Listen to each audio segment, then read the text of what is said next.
সংখ্যাগরিষ্ঠতায় 7টি পুরসভাতেই ক্ষমতা দখল করল তৃণমূল কংগ্রেস। 7 পুরসভায় 148টি ওয়ার্ডের 140টিতেই ঘাসফুল ফুটল।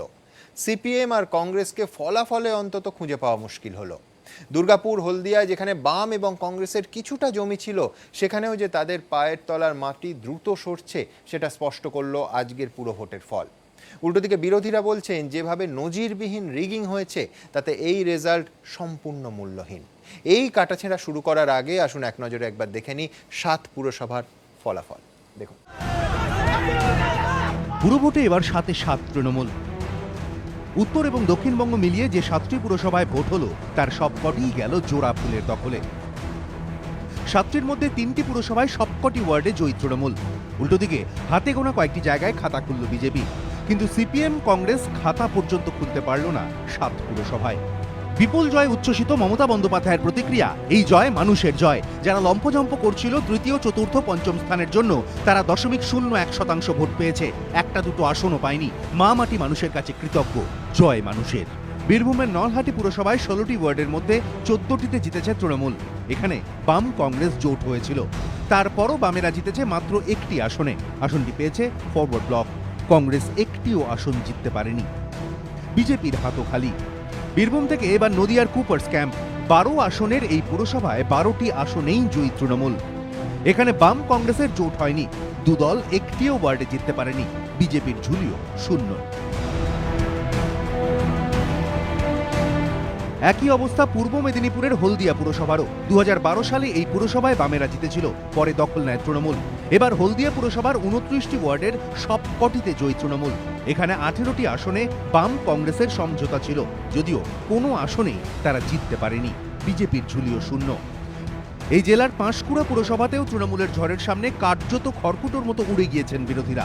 পাঁশকুড়া পুরসভার 18টি আসনের মধ্যে 17টিতেই জয়ী তৃণমূল, একটি আসনে জয়ী বিজেপি। বাম কংগ্রেস জোট করেও কোনো ওয়ার্ডে জিততে পারেনি। দুর্গাপুর পুরসভার 43টি ওয়ার্ডের মধ্যে সবকটিতে জয়ী তৃণমূল। বাম কংগ্রেস জোট বেঁধেও শূন্য, বিজেপিও এখানে কোনো আসনে জেতেনি। দক্ষিণ দিনাজপুরের বুনিয়াদপুর পুরসভায় এবারই প্রথম ভোট হলো। বুনিয়াদপুর যখন বন্যায় ভাসছে তখন সেখানকার পুরো ভোটে খড়কুটোর মতো ভেসে গেল বিরোধীরা। 14 আসনের বুনিয়াদপুর পুরসভায় তৃণমূল জয়ী 13টি আসনে, একটি আসনে পদ্ম ফুটেছে। একা লড়ে বামেদের খালি হাতেই ফিরতে হয়েছে। কংগ্রেসও একটি আসনও পায়নি। জলপাইগুড়ির ধূপগুড়ি পুরসভায় 16টি আসনের মধ্যে তৃণমূল জিতেছে 12টি আসনে, 4টিতে জয়ী বিজেপি। এখানে বাম কংগ্রেস জোট হয়নি, দু দলের ঝুলি ফাঁকা। অর্থাৎ 7টি পুরসভার মোট 148টি ওয়ার্ডের মধ্যে 140টি আসনে জিতল তৃণমূল। 148টির মধ্যে বিজেপি জয়ী 6টি আসনে, একটি আসনে জয়ী ফরওয়ার্ড ব্লক। কংগ্রেস ও সিপিএম এর 7 পুরসভার ভোটে একটিও আসন জুটল না। এবিপি আনন্দ। রাজ্যের মন্ত্রী চন্দ্রিমা ভট্টাচার্যকে দিয়ে শুরু করব। চন্দ্রিমা দি, যেটাই বলি সেটা আন্ডারস্টেটমেন্ট। 7-এ 7 তো বললাম, 148টা ওয়ার্ডের মধ্যে 140টাতেই তৃণমূল। 7টা পুরসভার মধ্যে 3টে পুরসভায় বিরোধীরা শূন্য, দুর্গাপুর, হলদিয়া, কুপার্স ক্যাম্প। হলদিয়া আর কুপার্স ক্যাম্প বিরোধীদের দখলে ছিল। দুর্গাপুর মাত্র 1 বছর আগে ওই কর্পোরেশনের অধীনে যে দুটো বিধানসভা, দুটোতেই জোট জিতেছিল। 43টা ওয়ার্ডের মধ্যে 40টা ওয়ার্ডে 2016-তে 1 বছর আগে জোটের লিড ছিল। সেখান থেকে 43টায় 43 তৃণমূল কংগ্রেস। বিরোধীরা বলছেন রিগিং রিগিং রিগিং। এই জয়ের উন্নয়ন দিয়ে পুরোটা ব্যাখ্যা করা যায় না। না, আমি প্রথমেই এই 7টি পুরসভার মানুষকে, যারা এই গণতান্ত্রিক অধিকার তাদের প্রয়োগ করেছেন, তাদের আমি কৃতজ্ঞতা তাদের প্রতি প্রকাশ করি। এবং আমাদের নেত্রী মাননীয়া মমতা বন্দ্যোপাধ্যায়, তিনিও সবার কাছে কৃতজ্ঞতা প্রকাশ করেছেন, বলেছেন মানুষের জয়। এবং আমি ওই একই কথার পুনরাবৃত্তি করে বলি, এটা মানুষের জয়। আপনি যে কথা বললেন যে দুটি বিধানসভার আসন, সেখানে দুর্গাপুরে তা বিরোধীরা জিতেছিল। এটা হচ্ছে কংগ্রেস সিপিএম এর জোট জিতেছিল। জোট জেতার পরে 40টা আসনে যে এগিয়েছিল, পরবর্তীতে তারা, যারা তাদের অধিকার প্রয়োগ করেছেন, তারা কিন্তু বুঝতে পেরেছেন যে এই অধিকারটা প্রয়োগ তাদের যে তৃণমূলের বিপক্ষে করেছিলেন, সেটা যে উন্নয়নের পথে বাধা হচ্ছিল, উন্নয়নটা করা সম্ভব হয় না, তৃণমূলকে আপনি না বলছেন এক বছরের মধ্যে তারা হ্যাঁ, তাদের ভুল বুঝতে পেরেছে। নিশ্চিতভাবে দেখুন ভারতীয় জনতা পার্টির পক্ষ থেকে হ্যাঁ। অনেক কিছু করা হয়েছে, চেষ্টা ঝাড়খণ্ড, বিহার, হ্যাঁ। নানান জায়গা থেকে, কিন্তু কিছু করে উঠতে পারেননি। মানুষের প্রতিরোধ বাধা হয়ে দাঁড়িয়েছে। আমি এই বাক্যটা নিয়ে অম্বুজদার কাছে, অম্বুজদা আমি কোট আনকোট এইবারে রাজনৈতিক প্রচারে বিজেপির যে স্লোগানগুলো বলি, তৃণমূলের দিন শেষ, 2019-এও আমরা আসছি, 2021-এও বিজেপি আসছে, হলদিয়ায় তৃণমূল কংগ্রেস ভোট পেল 85%, কুপার্স ক্যাম্পে 80%, দুর্গাপুরে 71%, বাকি প্রত্যেকটা জায়গায় 60-এর বেশি। আমি বলছি আপনি বলতে পারেন যে বিজেপি দ্বিতীয় স্থান অধিকার করেছে, কিন্তু সেই দ্বিতীয় এত দূরে যে দূরবীন দিয়ে দেখতে হচ্ছে। একদম ঠিক কথা। এখানে একটা ম্যাথামেটিক্সের খেলা রয়েছে, জাগলারি রয়েছে, যেন মজার জিনিস। একটু যদি শোনেন আমি বলে দেবো। হ্যাঁ, সেই খেলাটা এই যে প্রথমত চন্দ্রিমাদি এবং ওনাদের সবাইকে যারা জিতেছেন, আমাদেরও কয়েকজন জিতেছেন, যাই হোক সে প্রসেস যাই হোক, একটা রেজাল্ট বেরিয়েছে, সবাইকে আমরাও শুভেচ্ছা জানালাম। প্রসেস ঠিকই আছে। হ্যাঁ, এবার প্রসেস নিয়ে আলোচনায় আসি। মজার জিনিস কি জানিস, লেফটদের সময় আমরা বলতাম সায়েন্টিফিক রিগিং, এখন এটাকে বলতে হবে একদম মাস্টার রিগিং। মাস্টার রিগিং কীভাবে, আমি একটা ছোট্ট উদাহরণ দিয়ে অঙ্ক করে বলছি আপনাকে। ধরুন 100টা টোটাল ভোট আছে একটা এতে বুথে বা ওয়ার্ডে, যেখানে ভোট হচ্ছে 100টা টোটাল ভোট, ভোটার 100 জন, তার মধ্যে 80% ভোট পড়বে আমি জানি, তার মানে 80টা ভোট পড়বে। তা আমি যদি অঙ্ক কষে বিভিন্ন পোলিং বুথে ভাগ করে দিই যে তার 60% আমি রিগিং করব, মানে 48টা ছাপ্পা ভোট আমাকে দিতে হবে বিভিন্ন জায়গায়। আমি একটা অঙ্ক কষে বলছি আপনাকে, 60-50 আমি দেখিয়ে দিচ্ছি কিভাবে হয়। ধরুন আমি 60% করে দিলাম, একটু বেশি রিগিং করে দিলাম, 48টা ভোট আমার শিওর হয়ে গেল। 100টা ম্যাক্সিমাম আছে, কিন্তু এটা হতে পারে 48টা ভোট পেলেও আমি জিতবো না, কারণ 52টা তো উল্টো দিকে সব পেয়ে যেতে পারে। কিন্তু ইউজুয়ালি যে 20 ছেড়ে রাখলে সবাই তো আর ভোট দেয় না, 48টা তোমার শিওর হয়ে গেল। এইবার সবাই এক দলেও ভোট দেবে না, সবাই এক দলে দেবে না, 48টা মতো হয়ে গেছে। বাকি যে 80%-এর মধ্যে 32টা ভোট, তাতে এবার দেখা যাচ্ছে যে সেকেন্ড হয়েছে তার হয়তো আসলে statistically law of large number বলে, তো ওর হয়তো 70% ভোটই ছিল ওরই। তো ওই যে 32টার মধ্যে 70%, রাফলি 22টা ভোট সে পেয়ে গেল। বাকি 10টা ভোট, তার মধ্যেও ওই যে মানে যে রিগিং করেছে তারও 2-4টে ভোট। অম্বুজবাবু আপনি ওনার বাক্যে বলে দিচ্ছেন যে 48% ভোট রিগিং হলো। 48% না, 60%। আমি বলছি, বেশ, আমি 48টা একটা gold কথা vote, বলি, gold vote, gold vote। যেভাবে আমি অম্বুজবাবু আমি শেষ করে দিই, শেষ করে দিই অঙ্কটা। ঠিক আছে, বলুন, আপনারা যে অঙ্কটা আচ্ছা আচ্ছা বলেছেন, করুন, মজার করুন। জিনিস হচ্ছে কি, সেটা আমার অঙ্ক, এখানে ইঞ্জিনিয়ারিং, আমাকে এস্টিমেট করতে হবে কত পার্সেন্ট ভোট পড়বে, আগে কি পড়েছিল না পড়েছিল, সামান্য পুরোটাই কিন্তু আপনার থিওরিটা বেসড অন অ্যাজাম্পশন। অ্যাজাম্পশন না, এটা হচ্ছে মজা। এইখানে ম্যাথমেটিক্স, এইখানে ইঞ্জিনিয়ারিং, এইখানে সায়েন্স, এইখানে ইঞ্জিনিয়ারিং, এখানে সায়েন্স, এইখানে ম্যানেজমেন্ট, কিছুই না। ওই কটা মস্তান লাগবে, কি লাগবে, সব নেটওয়ার্ক পুরো একদম আগের থেকে। তো এই করেই আপনি আগের থেকে, এখন মজার জিনিস কি জানেন, আমি যে কনগ্রাচুলেট করলাম যারা এই ম্যানেজমেন্টে ছিলেন, মাস্টারপিস হিসেবে চালিয়েছেন এগুলো, তারা কিন্তু বলে দিতে পারবেন অ্যাকচুয়ালি কে কটা সিট পেয়েছে। ওই স্ট্যাটিস্টিক্স থিওরি দিয়ে বলে দেওয়া যায়। এই বিজনেস অ্যানালিটিক্স, না আমি বলে দিই, তৃণমূলের ঘরে ঘরে অনেক বিশ্বাস। বাবা যে অঙ্ক উনি করলেন ম্যাথমেটিক্সের জাগলারি, এটা তো মনে হচ্ছে যেন অম্বুজবাবুই ব্যাপারটা মানে সম্পর্কে একেবারে তার সম্যক ধারণা আছে, তিনি করে। বিখ্যাত সাবজেক্ট পড়ানো হয়, আমি এটাই পড়াতাম highest registration IMA, business analytics, বুঝলেন তো, বা স্ট্র্যাটেজিক বিজনেস ইন্টেলিজেন্স। স্ট্যাটিস্টিক্স কাজে লাগিয়ে ওই যে আপনি প্রেডিকশন বলেছেন আইনস্টাইনের, সেই প্রেডিক্ট আমি সব বুঝলাম, কিন্তু আপনি নিশ্চয়ই এটাও বলবেন না যে তৃণমূলের ঘরে ঘরে একজন করে বা বুথে বুথে একজন করে অম্বুজমন্ত্রী আছে, ঘরে ঘরে তৈরি হয়েছে, তা নাহলে এটা হতে পারতো না।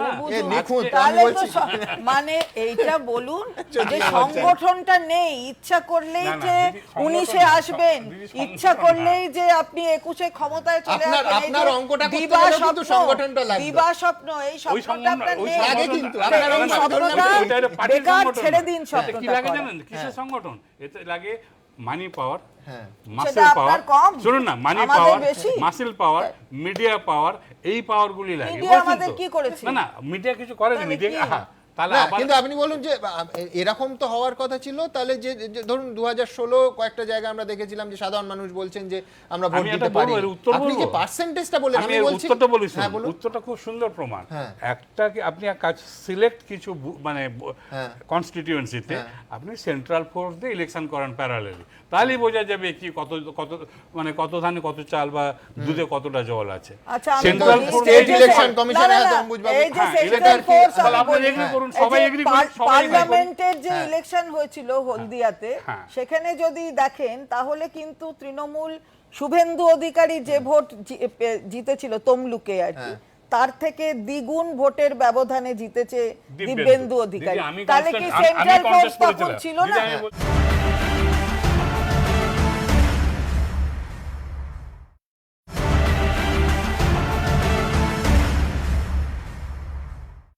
আমি আমরা contest ভোটটা করেছিলাম। আমি দ্রুত একবার শতাংশের হিসেবটা দেখে নিই, তারপর একবার স্পেসিফিক্যালি শতাংশের হিসেবের কাটা ছেঁড়ায় আসবো। দেখুন, তৃণমূল 7-এ 7, বিরোধীরা কার্যত নেই বললেও চলে। কিন্তু অঙ্কের হিসেবে যদি প্রথম হয় তাহলে দ্বিতীয়ও হয়, সে যতই দূরের দ্বিতীয় হোক না কেন। আর তাই 7 পুরসভার ভোটের ফলে নজর বোলালে একটা বিষয় স্পষ্ট, তা হলো বিজেপি ফের দ্বিতীয় স্থানে। তৃণমূলের ধারে কাছে যেমন বিজেপি নেই, তেমনি আমার বিজেপির ধারে কাছে নেই বাম কংগ্রেস। হলদিয়া পুরসভায় তৃণমূল একাই পেয়েছে প্রায় 84% ভোট। এখানেও দ্বিতীয় স্থানে বিজেপি, তবে মাত্র 10% ভোট পেয়েছে তারা। পাঁশকুড়ায় 69% ভোট পেয়ে তৃণমূল যথারীতি প্রথম স্থানে। এখানেও বিজেপি দ্বিতীয় স্থানে, তারা পেয়েছে প্রায় 17% ভোট। দক্ষিণ দিনাজপুরের বুনিয়াদপুরে তৃণমূল পেয়েছে 61% ভোট। দ্বিতীয় স্থানে থাকা বিজেপি পেয়েছে প্রায় 28% ভোট। কংগ্রেসের একতাগড় নদিয়ার কুপার্স ক্যাম্পে তৃণমূল পেয়েছে প্রায় 80% ভোট। দ্বিতীয় স্থানে থেকে বিজেপি পেয়েছে 8% ভোট। জলপাইগুড়ির ধূপগুড়িতে তৃণমূল বিজেপি টক্করের লড়াই হয়েছে। তৃণমূল পেয়েছে 48% ভোট। দ্বিতীয় স্থানে থাকা বিজেপি পেয়েছে 41% ভোট। আমরা শেষ পর্যন্ত লড়ার চেষ্টা করেছি, কিন্তু পুলিশ দাঁড় করিয়ে রেখে গুন্ডা দিয়ে ভোট হচ্ছে, তো সেখানে তো সাধারণ মানুষ কি করতে পারে। তাও এর মধ্যে লড়াইয়ের জন্য মানুষ আমাদের সঙ্গে এসছে। বিজেপি নিজের আদর্শে লড়ছে, নিজের সংগঠনের জন্য লড়ছে। কিন্তু যে দুটি পুরসভায় কংগ্রেস ও সিপিএম জোট বেঁধে লড়েছিল, সেই নলহাটি ও দুর্গাপুরে তৃণমূলের পর তারা রয়েছে যৌথভাবে দ্বিতীয় স্থানে। দুর্গাপুর পুরসভায় তৃণমূল পেয়েছে প্রায় 71% ভোট। বামেরা 11.51% এবং কংগ্রেস 2.37% ভোট পেয়েছে। অর্থাৎ দুদল মিলিয়ে 13.88% ভোট পেয়ে দ্বিতীয় স্থানে রয়েছে। 13.87% ভোট পেয়ে বিজেপি দুর্গাপুরের তৃতীয় স্থানে। নলহাটি পুরসভাতেও কংগ্রেসের সঙ্গে বামেদের জোট হয়েছিল। এখানে তৃণমূল পেয়েছে প্রায় 65% ভোট। বামেরা প্রায় 10% ভোট পেয়েছে। কংগ্রেসও প্রায় 10% ভোট পেয়েছে। অর্থাৎ জোট পেয়েছে প্রায় 20% ভোট। দ্বিতীয় স্থানে জোট। তৃতীয় স্থানে থেকে বিজেপির প্রাপ্ত ভোট 16%। অর্থাৎ ভোট শতাংশের নিরিখে 7টি পুরসভার মধ্যে 7টিতেই প্রথম স্থানে তৃণমূল, 5টিতে দ্বিতীয় স্থানে বিজেপি, 2টিতে দ্বিতীয় স্থানে বাম কংগ্রেস জোট। তৃণমূলের দাবি, বিজেপি সিপিএম আঁতাতের জেরেই ভোট বাড়ছে বিজেপির। এখন সিপিএম পার্টিটা একেবারে অপদার্থ হয়ে গেছে। তাদের অপদার্থতার জন্যই দু একটা জায়গায় এইরকমভাবে বিজেপি দু একটা সিট পেয়েছে, তাও সেরকম কিছু না, 2-4টে সিট পেয়েছে। আমার যেটা কষ্ট লাগছে সিপিএমকে দেখে এবং কংগ্রেসকে দেখে, দুই জাতীয় দলের এরম বিপর্যয়, এর একটাই কারণ হচ্ছে তাদের কোনো সদর্থক ভূমিকা নেই। এই তিন দলই একত্রিত হয়েছে এবং তিন দলের যে সিম্বল এগিয়ে গেছে, অন্য দুটোর লোক পায়নি, তাই এগিয়েছে। তারা দেখুক, তারা ভাবুক যে মমতা বন্দ্যোপাধ্যায়ের পাশে থাকবেন, বাংলার মানুষের পাশে থাকবেন, না শুধু অন্ধের মতন বিরোধিতা করে যাবেন মমতা বন্দ্যোপাধ্যায় তৃণমূল কংগ্রেসের, এটা তারাই ভাববেন। সিপিএম অবশ্য দাবি করছে মানুষকে তো ভোট দিতেই দেওয়া হয়নি, তাহলে আর এই ফলাফলের গুরুত্ব কোথায়? কোনো ভোটই হয়নি, হয়েছে দখলদারি। মানুষরা বলেন 110%, তৃণমূল 110% হয়েছে, ওটা 120 হয়নি কেন সেটা জিজ্ঞাসা করুন। দখলদারি, নো ভোট। নর্মাল ভোট করার সাহস সারা পশ্চিমবাংলায় কোথাও দেখাতে পারছে না তৃণমূল। কোচবিহার লোকসভা কেন্দ্রের উপনির্বাচন হোক কিংবা দক্ষিণ কাঁথি বিধানসভা কেন্দ্রের উপনির্বাচন, বিজেপি কিন্তু তৃণমূলকে টক্কর দিতে না পারলেও ভোটের নিরিখে লাগাতার দ্বিতীয় স্থান অর্জন করে চলছে। 7টি পুরসভার ভোটেও তার ব্যতিক্রম হলো না।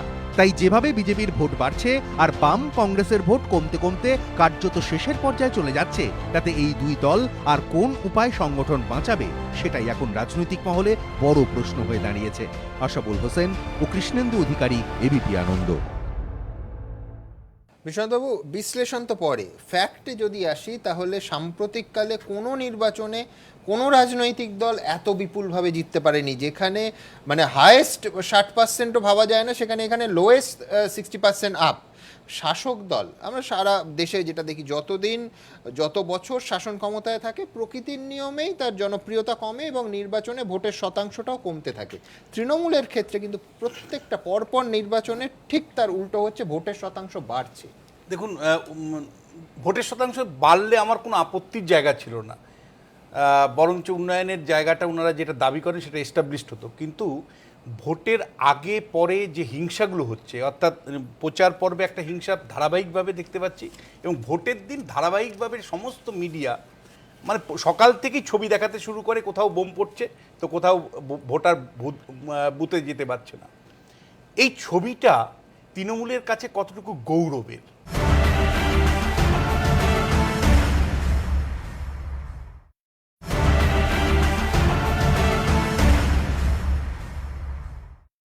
দেখুন, তৃণমূল সামাজিক প্রকল্পগুলো বন্টন করেছে, এটা নিয়ে কোনো দ্বিমত নেই।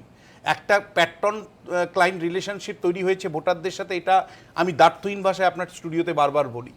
কিন্তু অ্যাট দ্য সেম টাইম যে কায়দায় প্রতিটি পুরসভার ভোট হচ্ছে, যে স্থানীয় স্তরে নির্বাচনগুলো হচ্ছে, সেটা তৃণমূলের পক্ষে কতটুকু গৌরবের হচ্ছে। আজকে গণতন্ত্রের প্রশ্নটা বারবার উঠে আসছে, সংবাদ মাধ্যম থেকে শুরু করে বিরোধী দল সবাই বলছে গণতন্ত্রের প্রশ্নটাকে সামনে আনছে।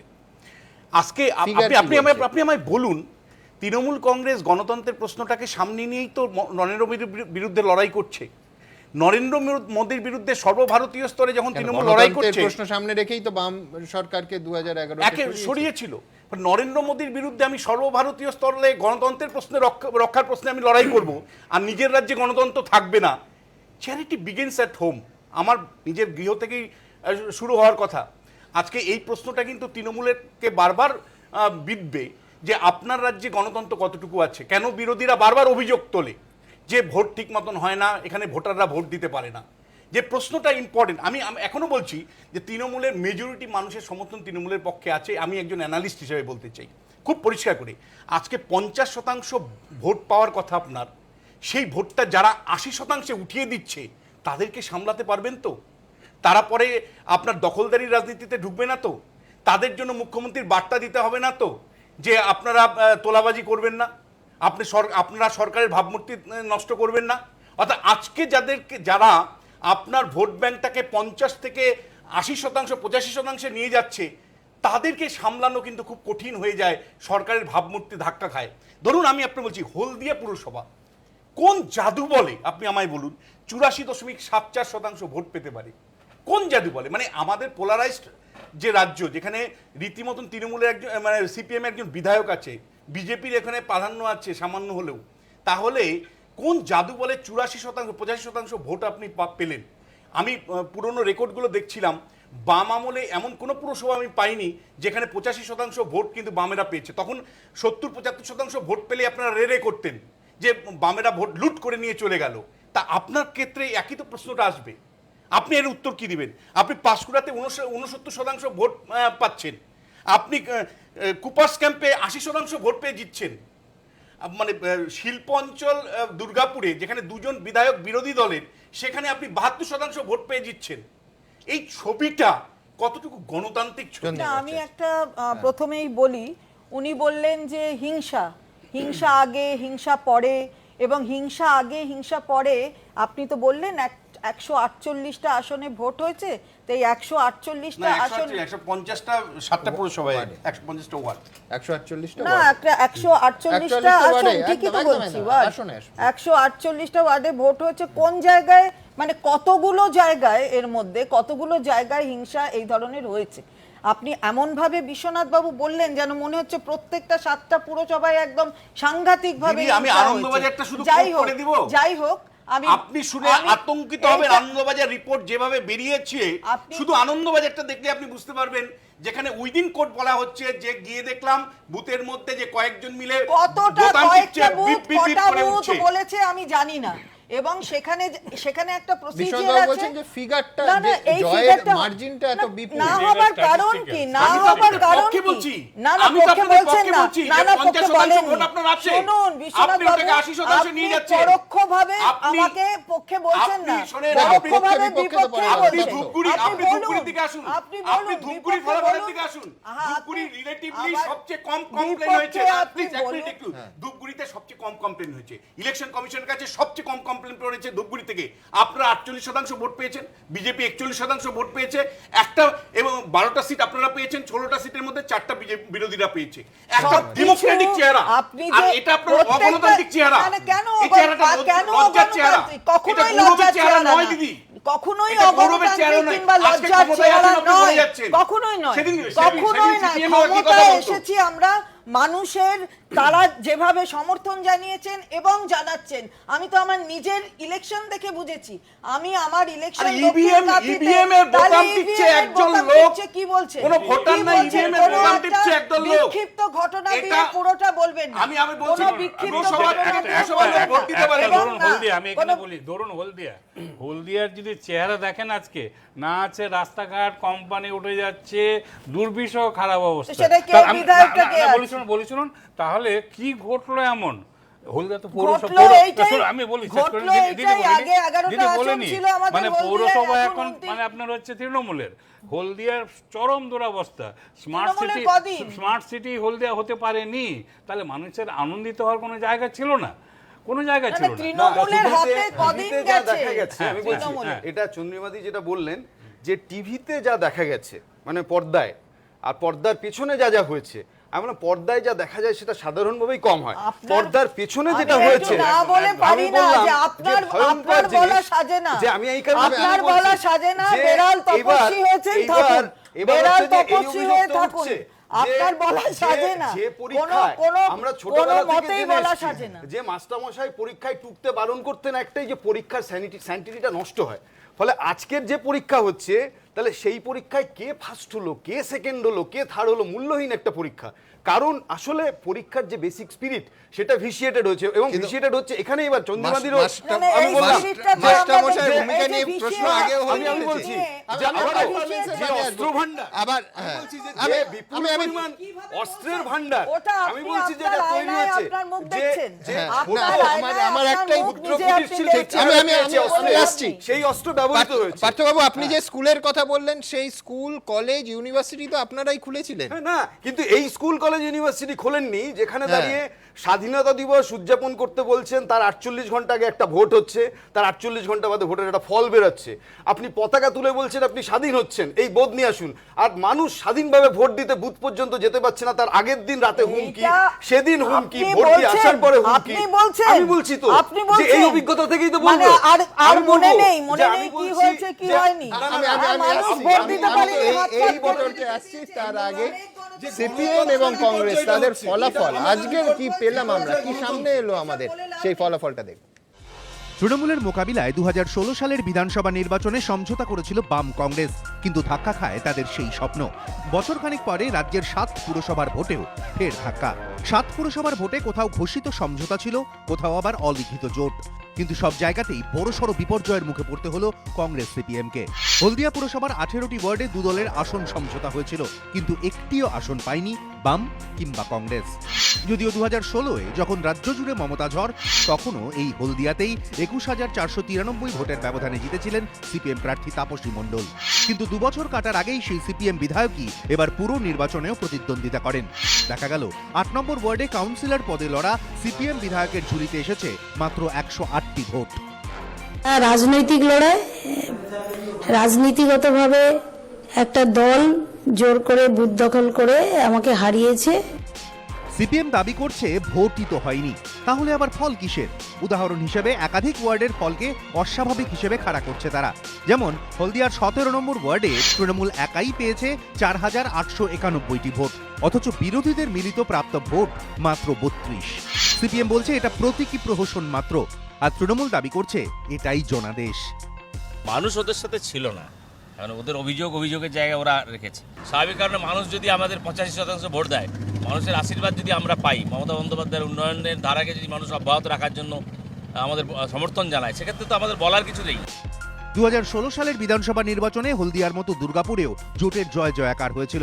দুর্গাপুর পুরো এলাকায় 2টি বিধানসভা কেন্দ্র রয়েছে। গত নির্বাচনে দুর্গাপুর পূর্ব বিধানসভা কেন্দ্রে জয়ী হয় সিপিএম এবং দুর্গাপুর পশ্চিমে কংগ্রেস। কিন্তু এই অভাবনীয় সাফল্যের বছর ঘুরতে না ঘুরতেই দুর্গাপুরে মুখ থুবড়ে পড়ল জোটের জয়রথ। 2016 সালের বিধানসভা ভোটের ফলে নিরিখে দুর্গাপুর পুরসভার 40টি ওয়ার্ডে এগিয়েছিল বাম কংগ্রেস জোট, কিন্তু সেই বাম কিংবা কংগ্রেস এবার পুরো ভোটে একটি আসনেও জিততে পারল না। উল্টো দিকে 1 বছর আগে 3টি আসনে এগিয়ে থাকা তৃণমূল এবার দুর্গাপুর পুরসভার 43টি আসনই জিতে নিল। পাঁশকুড়া পুরসভাতেও খাতা খুলতে ব্যর্থ জোট, সেখানেও তৃণমূলের জয় জয়াকার। বীরভূমের নলহাটি পুরসভাতেও এবার ঘোষিত জোট ছিল, সেখানে মাত্র একটি ওয়ার্ডে জিতে কিছুটা মুখ রক্ষা করেছেন ফরওয়ার্ড ব্লক প্রার্থী। অর্থাৎ 7 পুরসভার ভোটে সার্বিকভাবে ফের একবার মুখ থুবড়ে পড়ল বাম কংগ্রেস। বিতনু চট্টোপাধ্যায় ও মনোজ বন্দ্যোপাধ্যায়, এবিপি আনন্দ। পার্থবাবু, 148টা ওয়ার্ডের একটা আসনেও সিপিএম জিততে পারলো না।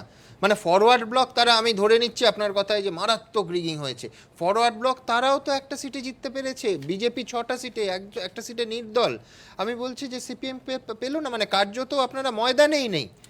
আমি বলছি কর্পোরেশন পুরসভা নির্বাচনে একটা আসন জিততে, মানে আমি বলছি পার্টির সংগঠনও অনেকে মনে করেন যে লাগে না, ব্যক্তিগত ক্যারিশমায় ব্যক্তিগত জনপ্রিয়তায় সিট বেরিয়ে যায়।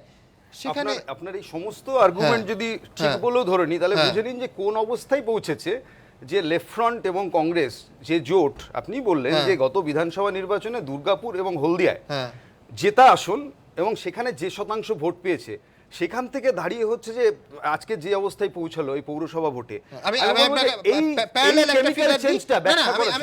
এই ফিগারই দিচ্ছি। ধরুন জোট কাজে আসেনি, বাম কংগ্রেসের যে জোট হয়েছে দুর্গাপুর নলহাটি, সেখানেও খারাপ ফল হয়েছে। আপনারা জোট করে যত পার্সেন্ট ভোট পেয়েছেন, বিজেপি তো একা লড়ে তত পার্সেন্ট ভোট পেয়েছে, রেজাল্ট খারাপ। এই পার্টটা আবার বলছি যেখানে দাঁড়িয়ে আসলে আমাদের এখানে যে রাজনীতিটা চলছে সেটা মূলত বিরোধী মুক্ত রাজ্য বা বিরোধী শূন্য রাজনীতি, এবং এটা কিন্তু একটা সংগঠন যেমন বামেদের মানে প্রবাদ প্রতিম সংগঠন, এবার ঠিক সেই সংগঠনটাই তাহলে আপনার কথা মতো আমরা চাই যে যেখানে হচ্ছে যে মুঙ্গেরি বন্দুক তার প্রশিক্ষণ হবে এমন সংগঠন চাই, যেখানে হচ্ছে যে বোম বানানোর প্রশিক্ষণ হবে। আমি আবার বলছি যে পদ্ধতিতে ভোটটা হয়েছে, যে পদ্ধতিতে vote, was it a peaceful vote? আমি বলছি যে না, হয়নি তো। ভোট ভোটের মতো আমি তৃণমূলকে সাধুবাদ জানাতাম যে তৃণমূল এমনি জিততেন বেশ কিছু জায়গায়, কিন্তু প্রশ্নটা হচ্ছে যে যে রাজনীতির পরিবেশটা এখানে লাগে, দুটো কারণে আমি বলছি এই সমালোচনা করা উচিত এবং আপনাদের এই আত্মসমালোচনাও করা উচিত। এক হচ্ছে যে আমাদের নির্বাচন কমিশন রাজ্যের, তার ভোট কারণের দায়িত্ব, তিনিও কতটা পক্ষপাতদুষ্ট হয়ে যাচ্ছেন এবং তিনি প্রায় শাসক দলের স্বেচ্ছাসেবকের ভূমিকা পালন করে বলছেন বিরোধীরা যদি ভোটে এজেন্ট না দিতে পারে, পোলিং এজেন্ট, এই যে আপনার প্রশ্নের উত্তর, এই প্রশ্নটা তো উনিও করছেন ওখান থেকে বসে, তাহলে এজেন্ট দেওয়ানোর মতো অবস্থা যদি না তৈরি থাকে এবং সেখানে যদি পুলিশও তারাও যদি স্বেচ্ছাসেবকের মতো ভূমিকা পালন করতে থাকে শাসক দলের পক্ষে, আপনি বলুন কোন সংগঠন একটা দুটো পাঁচটা সিট বের করবে?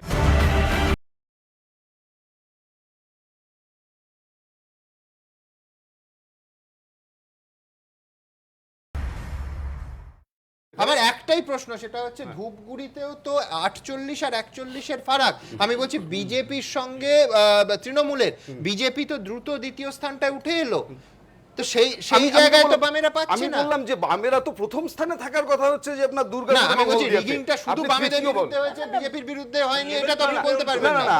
আমি তো বলছি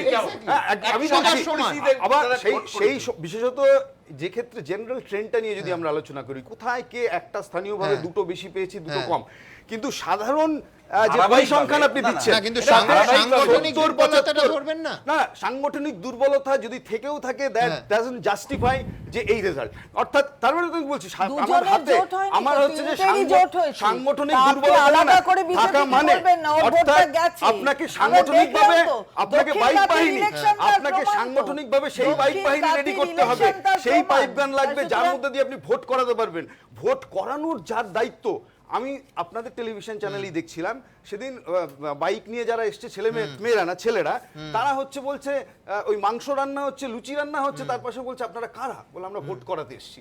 ভোট করানোর কথা তো আমাদের এখানে থিয়েটার রোডের অফিস থেকে, ফলে সেখানে দাঁড়িয়ে তারা ভোট করাতে গেছে। এবং এই ভোট যদি রাজ্যে রাজ্যে হয় এবং ব্লকে ব্লকে হয়, তাহলে কেমন ভোট হবে এবং তার রেজাল্ট কেমন হবে, এটা হচ্ছে বিমল শঙ্কর নন্দের কাছে যাব। আমি শুধু মানে আরামবাগ কেশপুরের ঘটনাটা একবার আমি মনে করিয়ে দেবো এই জন্যই যে নন্দরানী দল 1 লক্ষ ভোটে জিতেছিলেন, এটা ফ্যাক্ট, 1 লক্ষেরও বেশি ভোট। বুদ্ধদেব একদম। দেব 1,28,000 ক্রস বুদ্ধদেব ভট্টাচার্য বিড়ম্বনায় পড়েছিলেন এবং এটা ফ্যাক্ট যে একটা বিরোধী দলের পতাকাও কেশপুরে তখন দেখা যেত না।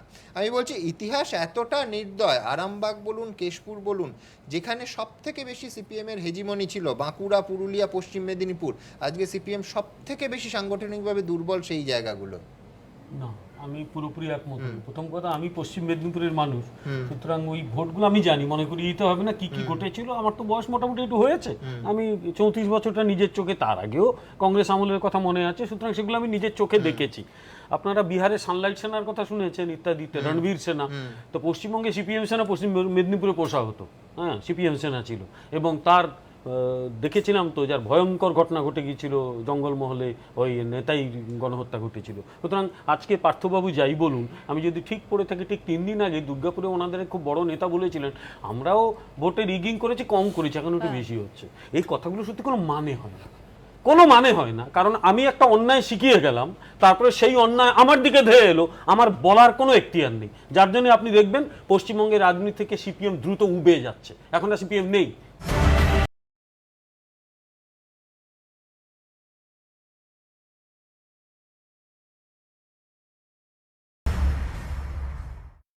টেলিভিশন চ্যানেলে থাকতে পারে, কলেজ বিশ্ববিদ্যালয়ে থাকতে পারে, মাঠে ময়দানে সিপিএম নেই। জাস্ট কয়েকদিন আগে যে নির্বাচনটা হলো, তার রেজাল্ট আজকে বেরোলো, গোলমাল হয়েছে, লড়াই হয়েছে, কিছু কিছু জায়গায় বিজেপির অন্তত তার প্রেজেন্সটা আমি দেখেছি। হতে পারে তার একটা অংশ যারা সিপিএমকে ভোট দিত তারা এখন বিজেপিকে ভোট দিচ্ছে, হতেই পারে, কারণ মানুষের কোনো স্থায়ী রাজনৈতিক আনুগত্য থাকে না, তাহলে তো আর রাজনৈতিক বদল হয় না, কোনোদিন বদল হবে না। সুতরাং মানুষের রাজনৈতিক আনুগত্যের বদল হতেই পারে। যারা দুদিন আগে বামকে ভোট দিত তারা একটা অংশ তো তৃণমূলকেও ভোট দেয়, নইলে তৃণমূল জিতলো কি করে, ঠিক সেরকম তাদের একটা অংশ বিজেপির দিকে যাচ্ছে, এটা খুব স্বাভাবিক। সুতরাং এই একটা জায়গা থেকে কিন্তু দ্রুত অপসৃয়মান হচ্ছে সিপিএম। আরেকটা, আপনি যদি হেজিমনিস্টিক পলিটিক্স করেন না, that will be replaced by another hegemony. কারণ যে জায়গায় যে ধরনের রাজনীতি হয়, মানুষগুলো যখন হাতে ক্ষমতা পায় তখন বলবে এই লোকটা আমাকে যা করেছে আমি কিছুতে তাকে আর আসতে দেবো না, ফলে আরেকটা পাল্টা হেজিমনি হয়ে যাবে। এইটা কিন্তু পশ্চিমবঙ্গের রাজনীতিতে লেটেস্ট ট্রেন্ড। কিন্তু এই ভোট থেকে আমার আরেকটা খুব ট্রেন্ড উঠে আসছে, যে ক্ষমতার রাজনীতি দীর্ঘদিন ধরে বামেরা এখানে করেছে, এবং এই যে এখন একটা কথা খুব চলে, প্যাট্রন ক্লায়েন্ট রিলেশন, অর্থাৎ যারা ক্ষমতায় তারা প্যাট্রনের মতো এবং যারা ক্ষমতায় নেই তারা ক্লায়েন্টের মতো, এই ভাবনাটা কিন্তু প্রথম এনেছিল এ রাজ্যে সিপিআইএম। পঞ্চায়েত ব্যবস্থা ভালো কাজ, পঞ্চায়েতটা ডেফিনেটলি বামফ্রন্ট সরকারের অত্যন্ত পজিটিভ কাজ। 2 হচ্ছে তারা বর্গা, অপারেশন বর্গা করেছে, এগুলো ভালো, কিন্তু দ্যাট ওয়াজ মানে replaced by patron client relation, এটা সেগুলো সব ভালো কাজ, কিন্তু সেখান থেকে তৈরি হয়ে গেল একটা নেতৃত্ব যারা মানুষকে কৃপা বিতরণ করে এবং মানুষ তার কাছে হাত পেতে থাকে। এই যে প্যাট্রন ক্লায়েন্ট রিলেশনের যে মানে এটা তৈরি করে ফেললো ট্র্যাডিশনটা, সেই ট্র্যাডিশনটা কিন্তু চলছে।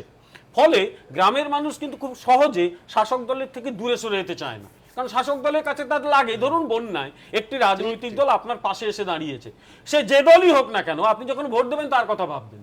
তৃণমূল এখন ব্যাপক সাংগঠনিক ক্ষমতার অধিকারী, বন্যায় তৃণমূল কংগ্রেসের লোকেরা অনেক বেশি করে যেতে পারছে, মানুষের কাছে পৌঁছতে পারছে, ফলে সেটার ফুটস্টেপটা রাখতে পারছে, এটা একটা। দ্বিতীয়, তাহলে বিজেপির উত্থান কেন হলো? আমি একটু আগে যেটা চন্দ্রমাদি বলছিলেন যে ভোটটা শিফট করছে, ঠিক ওইভাবে বলে কয় অঙ্কে ভোট শিফট হয় না। মানুষ যখন ভোট দেয় সে একজন ভোটার, সে তার নিজের অনেকগুলো বিষয় দেখে। তারা এতদিন ধরে 34 বছর বামকে ভোট দিয়েছে কারণ সেটা কনভিনিয়েন্ট মনে করেছে।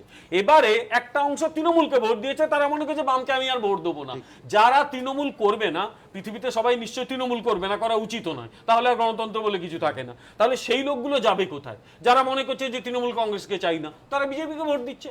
এবং বিজেপি কিছু মানুষ সব সময় জয়ীর সঙ্গে থাকতে চায়, তারা মনে করে আমার ভোটটা নষ্ট হবে, যার আমি মনে করছি জিতবে তাকেই। আরেকটা ফ্যাক্টর এখানে, কিন্তু আপনি বিমলদা একটা আমি আরেকটা ফ্যাক্টরটা বলে দিই, 34 বছরে আমি আপনাকে একটা প্রশ্ন করতে চাই যে ভারতীয় জনতা পার্টি হচ্ছে এমন একটা দল যে কেন্দ্রে ক্ষমতায় রয়েছে। কংগ্রেসও অনেকদিন কেন্দ্রে ক্ষমতায় ছিল 80-র দশকে, কিন্তু এখানে কংগ্রেসের সাংগঠনিক কিছু লাভ হয়নি, কারণ কিছু ভাবেও নি ওরা। কিন্তু বিজেপি একটু অন্য টাইপের ভাবনা চিন্তা করে। ধরুন কোথাও একটা বিজেপি কর্মী আক্রান্ত হচ্ছে, দেখবেন কেন্দ্রীয় নেতারা চলে আসছে, এক হাঁটু কাঁধা ভেঙে চলে যাচ্ছে। অর্থাৎ যারা বিজেপি করছে তাদের কোথাও মনে হচ্ছে হ্যাঁ দলটা তো আমার পাশে রয়েছে, ফলে তারা আরো সাহস করে বিজেপি করতে পারছে। 2019-এ যদি বিজেপি আবার জেতে, আমার ধারণা যা বর্তমান অবস্থা তাতে বিজেপির ক্ষমতায় ফেরার সম্ভাবনাই বেশি, আমি যতটুকু রাজনীতি বুঝতে পেরেছি। সেক্ষেত্রে এখানে বিজেপির সংগঠন আরও বেশি শক্তিশালী হবে। যত বেশি শক্তিশালী হবে তত কিন্তু গোটা পলিটিক্সটা একটা বাইপোলার পলিটিক্স, একদিকে তৃণমূল কংগ্রেস, অন্যদিকে ভারতীয় জনতা পার্টি। মাঝখান থেকে যে বামেদের কথা আমি 34 বছর ধরে শুনতাম, ওই কোড আনকোড বাংলার মাটি দুর্জয় ঘাঁটি, পরের লাইনটা খুব বাজে কথা, জেনে যাক দুর্বৃত্ত, ওরা বামেরা এসে গালি দেয়, সেইখান থেকেই বামেরা উধাও হয়ে গেল। এই যে পলিটিক্যাল ল্যান্ডস্কেপের পরিবর্তন, এটাই আমার কাছে এই ভোট থেকেই মনে হচ্ছে, অনেকদিন ধরেই চলছে, এই ভোটটা সেটা কিন্তু প্রতিষ্ঠিত করলো যে আস্তে আস্তে পশ্চিমবঙ্গের রাজনীতি কিন্তু it's becoming bipolar in nature. আমি আপনাকে একটা প্রশ্ন শুধু করতে চাই, যে 34 বছর আপনি যেটা চোখে দেখে এসছেন বললেন, আপনি বলুন তো যে এই সময়কালে বিশ্বনাথ বাবু আছেন, সর্বাধিক বাম ভোট যা পেয়েছে সেটা হচ্ছে 48 থেকে 51% মধ্যে ঘুরতো, আর হচ্ছে অপোজিশন ভোট ছিল 43 থেকে 46-এর মধ্যে ঘুরতো। আপনি বলুন যে যদি সত্যি সত্যি এই রিগিং হয়, তাহলে এমন রিগিং কিভাবে হলো? লোকসভা বিধানসভার কথা বলছেন, রাস্তা দিয়ে 5 লোক গেলে লোকসভা বিধানসভার ফিগার দিলে আমি বলছি পুরো ভোটের পুরো ভোটের ফিগারও আপনি যদি দেখাতে পারেন যে কোথাও 80% ভোট, কোথাও 75% ভোট পেয়ে বাম জয়ী হয়েছিল, আমরা বলবো এই আলোচনা আরেকদিন আমরা করবো। কোথাও হয় এটা দুর্গাপুর এবং হলদিয়া, এই মার্কশিট লোককে দেখালে হাসবে, এই মার্কশিট দেখানোর মতো মার্কশিট নয় যে ভোট পেয়েছেন। আমি বললাম এটা সত্যি তাই যে এই জনপ্রতিনিধিরা তারা মানুষের সম্মানের চোখে থাকবেন। আজকে এই ভোট সম্মান দেয় না জনপ্রতিনিধিকে। মাঠে আমি বললাম তো সেটাকে অ্যাকচুয়ালি বাস্তবে কি হচ্ছে সেটাকে এটা কিন্তু অন্য। সুতরাং আমি নিজে ইলেকশন লড়ে আপনাকে বলছি যে আমরা সেখানে দেখেছি যে বললেন যে আমি যেটা বললাম সেটা ঠিক নয়, সেটা মোটে তা নয় ব্যবস্থা। এটা বামফ্রন্ট একজন এমএলএ সংগঠন এমএলএ হলদিয়ার এমএলএ বুথে গিয়ে ফিরে আসছে সংগঠনটা অনেকটা কোন ম্যাজিকে এটাই তো সব আমি বলবো। আমি তো তাই বলছি, মহিলা এমএলএ আমি তো তাই বলছি, বুথে আক্রান্ত আমি তো তাই বলছি, সেটাই বলছি, তার ভোট দেওয়া হয়ে গেছে। বললেন যে যায় না, না যায় না বলিনি, আপনি বোধহয় একটু মিসআন্ডারস্ট্যান্ড করেছেন। আমি বলেছি অঙ্কের বিচারে হয় না, কিন্তু যাবে না কেন? আচ্ছা না গেলে আপনাকে বলি দিদি, না গেলে এখানে কংগ্রেসকে যখন ছিল দক্ষিণ কাঁথি থেকে লড়লো তখন তার ভোটের ক্যালকুলেশনটা দেখবেন, আর আমি যখন লড়লাম তখন পজিশনটা কি হলো তখন দেখবেন। বাই ইলেকশন পারে, আচ্ছা না গেলে অনেক সময় পারে, আপনারা জিতলেন কি করে? তাও তো সিপিএমই জিততো, সেটা ভোটটা তো ট্রান্সফার হয়। বাই ইলেকশনে অনেক সময় পারে। আজকের এই জয়ের পেছনে কারা মূল কাণ্ডারি বলে তৃণমূল কংগ্রেস মনে করছে, পাশাপাশি কাদের জন্য ফলাফল তত ভালো হয়নি, অনুব্রত মণ্ডল তিনি দুজন মন্ত্রীকে দায়ী করেছেন। পাশাপাশি দেখব স্ট্র্যাটেজি, কারা উতরে গেলেন, কারা ততটাও উতরতে পারলেন না। দেখুন, হলদিয়া, দুর্গাপুর, কুপার্স, এই 3 পুরসভায় বিরোধীরা পুরোপুরি নিশ্চিহ্ন, তাই ম্যান অফ দ্য ম্যাচ বাঁচতে কোনো অসুবিধা হয়নি। পর্যবেক্ষকদের একাংশের মতে দুর্গাপুরে হোয়াইট ওয়াশের নেপথ্যে রয়েছেন তৃণমূলের পশ্চিম বর্ধমানের দায়িত্বপ্রাপ্ত অরূপ বিশ্বাস, হলদিয়ার হিরো শুভেন্দু অধিকারী, এবং কুপার্স ক্যাম্প ঘাসফুলে ছেয়ে দেওয়ার নেপথ্যে রয়েছেন কংগ্রেস ছেড়ে সদ্য তৃণমূলে যাওয়া শঙ্কর সিংহ। রাজনৈতিক মহলে খবর 2016 বিধানসভাতেও যে দুর্গাপুরে সিপিএম এবং কংগ্রেস জিতেছিল, সেখানে এবার তৃণমূলকে জয়ী করতে মাস্টার স্ট্রোক দেন অরূপ বিশ্বাস। দুর্গাপুরের গতবারের 12 জন কাউন্সিলরকে এবার প্রার্থীই করেনি তৃণমূল। গতবারের চেয়ারম্যান অপূর্ব মুখোপাধ্যায়কেও এবার ভোটে দাঁড় করানো হয়নি। পাশাপাশি এবার 24 জন নতুন মুখকে দাঁড় করায় তারা। রাজনৈতিক মহলে খবর একাধিক কাউন্সিলর যাদের সম্পর্কে মানুষের মনে ক্ষোভ ছিল, তাদের হটিয়ে প্রতিষ্ঠান বিরোধী হাওয়াটা আর জোরালো করতেই দেননি অরূপ বিশ্বাস। তার ফল হাতে নাতে মিলেছে। হলদিয়ায় কার্যত একই পথে হেঁটেছেন শুভেন্দু অধিকারীও। 29টি ওয়ার্ডের মধ্যে 17টি ওয়ার্ডেই এবার নতুন মুখকে টিকিট দেয় তৃণমূল, যারা এর আগে কখনো ভোটেই লড়েননি। একইভাবে বীরভূমের নলহাটি পুরসভাতে এবার 13 জন নতুন মুখকে ভোটে প্রার্থী করেন অনুব্রত মণ্ডল। রাজনৈতিক পর্যবেক্ষকদের একাংশের মতে এই বিপুল সংখ্যক নতুন মুখকে পুরো ভোটে প্রার্থী করেই বাজিমাত করলেন তৃণমূলের সেনাপতিরা, যাতে পুরনো জনপ্রতিনিধিদের সম্পর্কে কোনো খারাপ ধারণা থাকলেও ভোট দেওয়ার সময় তা ভোটারদের আর মাথায় না আসে। অনেকে বলছেন 2006 সালের বিধানসভা নির্বাচনে এক ঝাঁক নতুন মুখকে প্রার্থী করে এভাবেই চমক দিয়েছিলেন সিপিএম এর তৎকালীন রাজ্য সম্পাদক অনিল বিশ্বাস। সেবার 235টি আসন পেয়েছিল বামফ্রন্ট। তেমনি 2001-এর বিধানসভা ভোটের আগে জ্যোতি বসু সরে গিয়ে বুদ্ধদেব ভট্টাচার্য সিপিএম এর মুখ হয়ে যাওয়ায় বিরোধীদের বিরোধিতার অস্ত্র ভোঁতা হয়ে গিয়েছিল। কারণ পুরনো মুখের বিরুদ্ধে যেভাবে আক্রমণ শানানো যায়, নবাগতের বিরুদ্ধে সেরকম কোনো হাতিয়ারই থাকে না। সেই একই চাল এবার দিল তৃণমূল। নদিয়ার কুপার্স ক্যাম্পে জয়ের নেপথ্যে অবশ্য অন্য কারণ রয়েছে বলে মত পর্যবেক্ষকদের একাংশের। তাদের মতে বরাবরই দেখা গিয়েছে শঙ্কর সিংহ যেদিকে, কুপার্স ক্যাম্প সেই দিকে। ফলে জুন মাসে তাকে দলে টেনেই তৃণমূল সব থেকে বড় চাল দিয়েছে, যার প্রভাব টের পাওয়া গেল পুরো ভোটে। কিন্তু তৃণমূলের এই হিরোদের মধ্যে কিছু ভিলেনের নাম উঠে আসছে। যেমন বীরভূমের জেলা তৃণমূল সভাপতি অনুব্রত মণ্ডল হুঁশিয়ারি দিয়েছিলেন তিনি গেম নীল করবেন। শেষমেশ অবশ্য তা হয়নি। 16টির মধ্যে 14টি ওয়ার্ডে জিতেছে তৃণমূল। আর এর জন্য অনুব্রত কার্যত ভিলেন ঠাউরেছেন বীরভূম থেকে তার দলেরই 2 মন্ত্রী চন্দ্রনাথ সিংহ এবং আশিস বন্দ্যোপাধ্যায়কে। সেই সঙ্গে কংগ্রেস থেকে তৃণমূলে যোগ দেওয়া অসিত মাল এবং তৃণমূল নেতা বিপ্লব ওঝাকে। 8 নম্বর ওয়ার্ডে মন্ত্রী আশিস ব্যানার্জি এবং চন্দ্রনাথ সিনহাকে ওনাদেরকে নিয়ে আমি ভরসা করেছিলাম, এবং 1 নম্বর ওয়ার্ডে আমি বিপ্লব ওঝা এবং অসিত মালকে দায়িত্ব দিয়েছিলাম। ওটা আমার রাজনীতিতে ভুল হয়েছে, কারণ নাহলে আমি ষোলোটাই জিততাম। ওরা রাজনীতিতে বুঝতে পারে না। রাজনীতিতে নিয়ম হচ্ছে বালতি করে যদি কেউ কল থেকে জল নিয়ে যায়, সেই জল যদি চুপকিয়ে পড়ে যায় সে দোষ হয় সেই বালতিওয়ালা। আমি জল নিয়ে যাব, জল পড়বে না, জল কিন্তু তুলবে, কিন্তু এখানে তোলার ক্ষেত্রে জল পড়ে গেল, এটাই জল নিয়ে যা ভুল। এ প্রসঙ্গে আশিস বন্দ্যোপাধ্যায় প্রতিক্রিয়া চাইলে তিনি শুধু বলেন, আমি এ বিষয়ে মন্তব্য করব না। অনুব্রত মণ্ডল যা বলেছেন ঠিকই বলেছেন। আরেক মন্ত্রী চন্দ্রনাথ সিংহের সঙ্গে যোগাযোগ করা হলে তিনি কিছু বলতেই চাননি। কংগ্রেস ছেড়ে তৃণমূলে যাওয়া অসিত মালের প্রতিক্রিয়া, তৃণমূল কর্মীদের থেকে তথ্য নিয়ে ওনাকে দিয়েছিলাম, উনি যা বলেছেন তারপর আমার আর কিছু বলার নেই। এবিপি আনন্দ। মইদুল, এই রিগিং এর অভিযোগের পাশাপাশি একটা স্ট্র্যাটেজিক প্রশ্নও কিন্তু আসবে। দুর্গাপুরের ঘটনা ধরো, এমনি নতুন মুক্ত হলদিয়া 17 জন, নলহাটিতে 13 জন। দুর্গাপুরে সিটিং কাউন্সিলর ইনক্লুডিং মেয়র অপূর্ব মুখোপাধ্যায় তৃণমূলের যথেষ্ট বড় নাম, টিকিটই দেওয়া হয়নি, এবং 1 জন নয় 12 জনকে সরিয়ে দেওয়া হলো।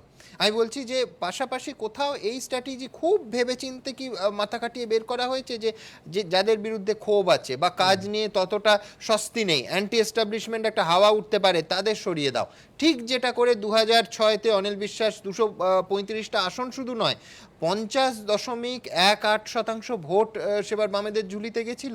কোথাও একটা মানে হয়তো 7টা পুরসভা, রাজ্যের রাজনৈতিক ছবিটা কিচ্ছু পাল্টাবে না তাতে, কিন্তু ভেবেচিন্তে কয়েকটা মুভ করা হয়েছিল।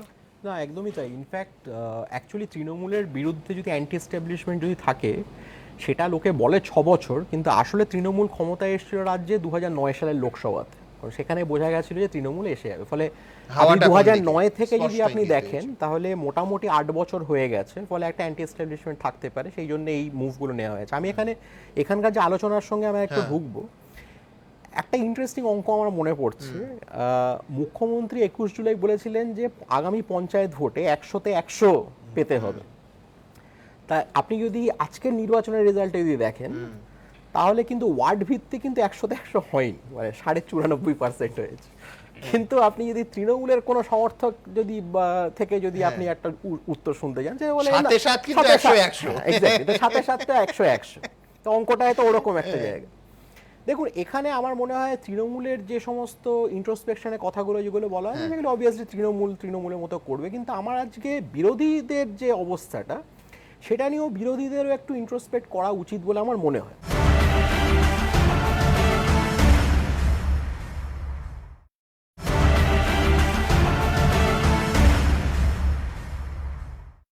দেখুন, পশ্চিমবঙ্গের দীর্ঘ 1952 সালের যদি আপনি লোকসভা বিধানসভা ভোটটা প্রথমবার হয়েছিল, সারা ভারতের অন্যান্য রাজ্যগুলোর মতোই 52 থেকে 2017 আসেন 65 বছর। এই 65 বছরের মধ্যে মাত্র 10 বছর, মানে 67 থেকে 77, এই 10 বছর মোটামুটি এক ধরনের ওই যাকে বলে যে আনসার্টেন একখানা ফেজ, সেরকম। বাকি যে ফেজগুলো যদি দেখেন, প্রত্যেকটা ফেজই 52 থেকে 67 Congress, one dominant party system.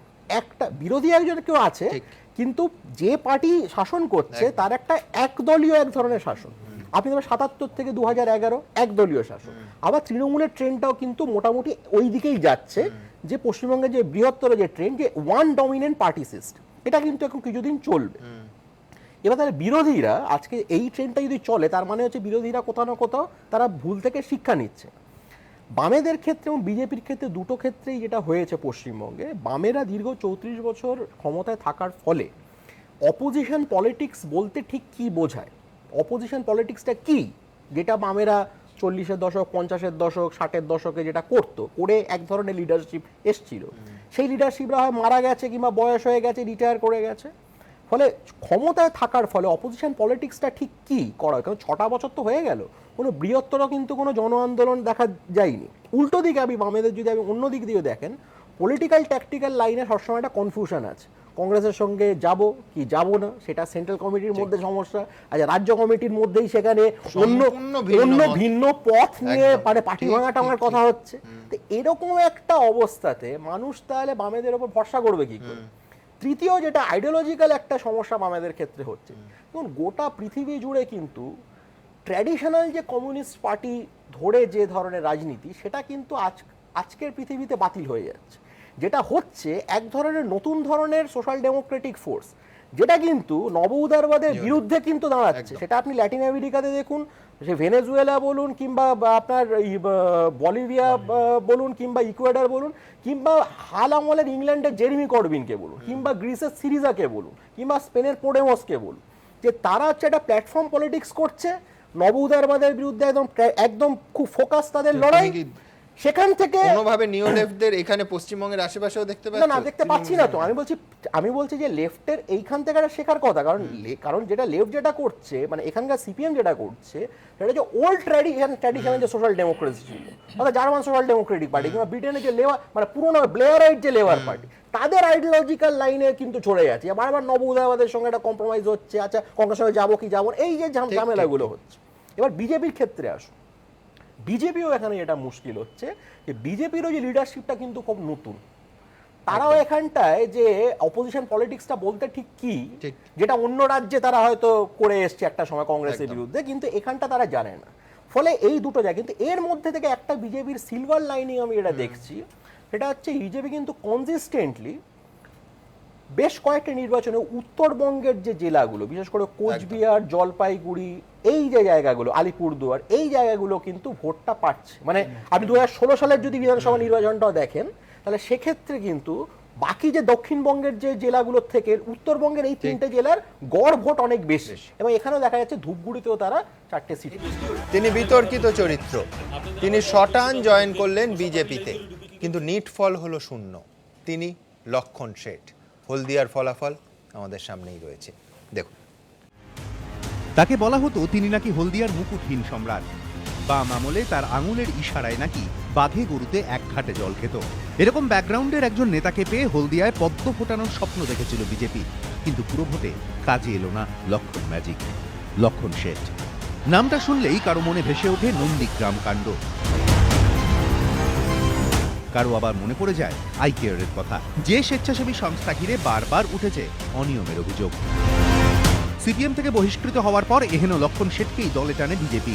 তার কয়েকজন অনুগামীকে টিকিটও দেয় তারা। পুরো নির্বাচনের প্রচারে অধুনা দলকে সামনে থেকে নেতৃত্ব দেন লক্ষণ শেঠ। বিজেপির রাজ্য নেতারা হলদিয়ায় গেলে সবসময় পাশে পাশে দেখা যেত তাকে। ভোটের দিনও বিজেপি যখন মহকুমা শাসকের দপ্তরে স্মারকলিপি জমা দিতে যায়, সেখানেও নেতৃত্ব দেন লক্ষণ, কিন্তু ফল প্রকাশ হতেই উধাও সেই লক্ষণ প্রতাপ। 29টি আসনের 26টিতে প্রার্থী দিলেও একটি আসনেও জিততে পারল না বিজেপি। রাজনৈতিক পর্যবেক্ষকদের একাংশের মতে লক্ষণ শেঠ সম্পর্কে হলদিয়ার মানুষের মনে যে ধারণা আছে, সেটাই বিজেপির লাভের পরিবর্তে ক্ষতি করল। লক্ষণ শেঠকে পার্টিতে নিয়ে তারা হলদিয়া পাঁশকুড়ার মানুষকে নন্দীগ্রামের স্মৃতি আবার জাগ্রত করে দিয়েছিলেন, তার জন্য ভারতীয় জনতা পার্টিকে ধন্যবাদ। যদিও গেরুয়া শিবিরের একাংশ অবশ্য এমনটা মানতে রাজি নয়। বিজেপি কোনো লোক নির্ভর রাজনৈতিক দল না, যে লক্ষণ শেঠের উপর ভরসা করে নির্বাচন লড়ছে হলদিয়া বিজেপি, এটা যদি কেউ ভেবে থাকে সে ভুল ভেবেছে। লক্ষণ শেঠ বিজেপির মধ্যে একটা পার্ট, গলার মালার একটা পুঁথি। নির্বাচন তো অবাধ শান্তিপূর্ণ হয়নি, গুন্ডাইজমের নির্বাচন হয়েছে। বিজেপির কেউ কেউ বলছেন লক্ষণ শেঠ দলে আসার পর এবারের হলদিয়া পুরভোটে 26টি আসনে প্রার্থী দিয়ে 25টিতে দ্বিতীয়ত হয়েছে বিজেপি। পাল্টা একটা অংশের মন্তব্য, লক্ষণ শেঠকে দলে নিয়ে হাতে কাদাও লাগলো, আবার প্রাপ্তিযোগ্য কিছু হলো না। দ্বিতীয়ত বিজেপি এমনিতেও হতে পারত, তাহলে আর লক্ষণ নামক বোঝাকে সঙ্গী করার কি প্রয়োজন ছিল? সূত্রের খবর, লক্ষণ শেঠের দলে অন্তর্ভুক্তি ও পদপ্রাপ্তি নিয়ে বিজেপি রাজ্য নেতৃত্বের একাংশের মধ্যেই অসন্তোষ ছিল। অনেকেই লক্ষণের যোগদান মানতে পারেননি। পুরো ভোটের ফল বেরোনোর পর কেউ কেউ ঘুরিয়ে সেই অসন্তোষকেই উগড়ে দিয়েছেন। লক্ষণ হয়েছেন অধিকারী আর শুভেন্দু হয়েছেন শেঠ, খালি পোশাকের রং বদলে গেছে। এবং সেক্ষেত্রে নিন্দুকেরা যদি কেউ বলে থাকে আমাদের বিরুদ্ধে যে জেনে শুনে বিষ করেছি পান, সেটা তারা বলতে পারেন, আমার কিছু বলার নেই। 2012 সালে নন্দীগ্রাম নিখোঁজ কাণ্ডে লক্ষণ শেঠ যখন জেলবন্দি, সেই সময় হলদিয়ায় পুর নির্বাচন হয়। জিতে চেয়ারম্যান হন তার স্ত্রী তমালিকা পণ্ডা শেঠ। পরের বছর কয়েকজন সিপিএম কাউন্সিলরের দলবদলের জেরে পুরো বোর্ড দখল করে তৃণমূল। আর এবার বিরোধী শূন্য। দীপক ঘোষ, বিটন চক্রবর্তী ও রুমা পালের রিপোর্ট, এবিপি আনন্দ।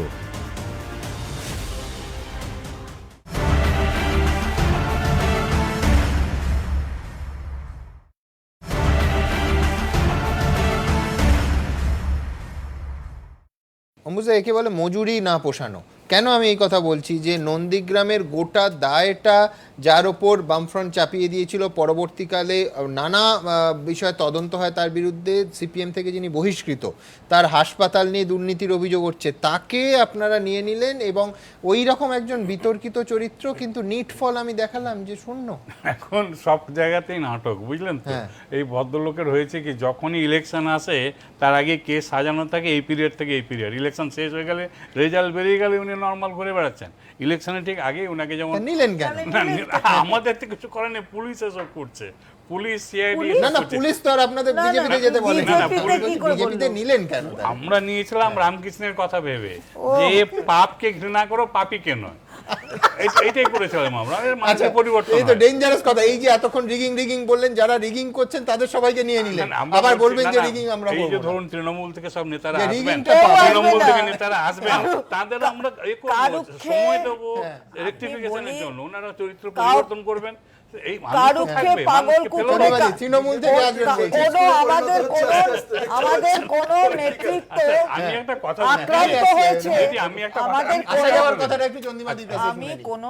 আমাদের কোন নেতৃত্ব কোন পাগল কুকুর দ্বারা আক্রান্ত হয়েছে বলে আমাদের কাছে কোনো খবর নেই। বিজেপির কাছে যাবে কেন? কি কারণে? এই যে নানা রকম রটাচ্ছে, মানে কত কন্ট্রাডিক্টরি কথাবার্তা। একদিকে হচ্ছে রিগিং, আরেকদিকে হচ্ছে যারা রিগ করে তৃণমূলকে আনলো 29-0 করে, তারা নাকি ওদের ওখানে চলে যায়। এই যে কন্ট্রাডিক্টরি নয়, শুধু ডিফেমেটরি কথাবার্তা বলা, এবং যার কোনো বেসিস নেই সেই সমস্ত খালি মাঝে মাঝে মানে একটা উত্তেজনা তৈরি করা, মানে অন্যরা উত্তেজিত হচ্ছে না, নিজের উত্তেজনা তৈরি করা। দিলীপ বাবু অনেকে আপনাদের এরকম ছোট কথা বলি, ফলেনো পরিচয়, অপেক্ষা করুন, দেখতে পাবেন। অনেকদিন থেকে অপেক্ষা করছি, কিন্তু কিছু হচ্ছে না। আমরা ইনভাইট করব স্পেশাল গেস্ট। আমি একটা বলি, ওই ফল তো পুরো ভ্রান্ত, কোন পরীক্ষাই হয়নি, কিছু। এবারে আসি, আমি একটা কথা বলি, এই আজকে দুটো যদি আমরা সিদ্ধান্ত নিই, একটা হচ্ছে যে ভবিষ্যতে সবাই রাজি হয় না, কি আছে, সেন্ট্রাল ফোর্স দিয়ে ইলেকশন হোক, সব পার্টি চাইবে, যদি চায় সেভাবে করা হোক, ইলেকশন কমিশনের হাতে পুরো দায়িত্ব দিয়ে, রাজ্য থেকে মোটামুটি ইন্টারফারেন্সটা কমিয়ে যদি সেন্ট্রাল ফোর্স দিয়ে ইলেকশন, সব পার্টি চাইলে তো হবে না, রাজ্য নির্বাচন কমিশন করে চাইতে হবে। এক নম্বর। দুই নম্বর হচ্ছে, দিদি আমি বলি আজকের দিনটার জন্য, এই যে বললেন না ফুনারাল হয়ে গিয়েছে, আমিও মনে করি কিন্তু একটা ব্রড সেন্সে যে গণতন্ত্রের ফুনারাল হয়ে গিয়েছে, আমরা 1 মিনিটের নীরবতা পালন করি বাংলাকে বাঁচানোর জন্য। 1 মিনিটের আপনি নীরব থাকুন, তাতে কোনো অসুবিধা নেই, কিন্তু বাংলার মানুষ নীরব থাকছেন না, তাদের অধিকার প্রয়োগ করে ভোটটা দিচ্ছে। সিরিয়াসলি একটা জিনিস বলছি, সেটা হলো একটার পর একটা পুরসভার আসছে, পুরসভার ভোটের চেহারা দেখে বিরোধীরা চিৎকার করে উঠছে, এটা মানে সত্যি বলতে রুদারির মতন কান্না একটা শুরু হয়ে যায় ভোটের দিন সকাল থেকে। কিন্তু এই বিরোধীদের মধ্যে বিজেপি আছে, যার কাছে লোকসভায় সংখ্যাগরিষ্ঠতা আছে। এই ইলেকশন কমিশনারের বিরুদ্ধে আপনারা একের পর এক অভিযোগ আনছেন, বলছেন যে নির্বাচন চালাতে পারছে না, কোট আনকোট আপনাদের কথায় অপদার্থ। এই অপদার্থ ইলেকশন কমিশনার আপনাদের ভাষায়, তাকে অপসারণ করবার জন্য ইমপিচমেন্ট আনতে পারতেন। আপনারা বিরোধী হিসাবে কতটুকু দায়িত্ব পালন করেছেন? ইলেকশন কমিশনের এক পরিবর্তনের জন্য কেন্দ্রীয় সরকার উদ্যোগ নিতে পারত, রাজ্য করবেন আমি ধরে নিলাম। তৃণমূল বামেরদের যে পাপ, সেই পাপটাকে কাজে লাগিয়ে আরও বেশি করে নির্বাচনে জয়ী হতে চাইবে। কিন্তু আপনারা কেন্দ্রীয় সরকারে আছেন, আপনারা এত কথা বলছেন, আপনারা স্টেট ইলেকশন কমিশনকে শক্তিশালী করবার জন্য কি উদ্যোগ নিয়েছেন 2013 সালে? আমি তো বলবো উল্টোটা, বিশ্বনাথ বাবু, যাতে অবসরপ্রাপ্ত অফিসাররা বসতে পারেন, যাতে রাজ্য নির্বাচন কমিশনের ক্ষমতা খর্ব হয়, এ তো বাম আমলের সৃষ্টি। আমি তাই তো বলছি, যে বাম কোনো রাজ্যে নেই, একেবারে। গোটা দেশের এখানে অনিল বিশ্বাসের আমলে বাম আমলে আমি করা তো হয়েছে। সেইটাই বলছি যে সেই বাম amendment এনে। আমলের পাপ আজকে তৃণমূল সেই পাপটাকে ব্যবহার করে একের পর এক নির্বাচনে মানে মানে নির্বাচনকে মানে বলা যায় ভন্ডুল করে তুলছে। প্রশ্নটা যেটা বিরোধীরা এত মায়া করে নির্বাচন কেন্দ্র করে সেই বিরোধীরা কি উদ্যোগ নিচ্ছে? কখনো না।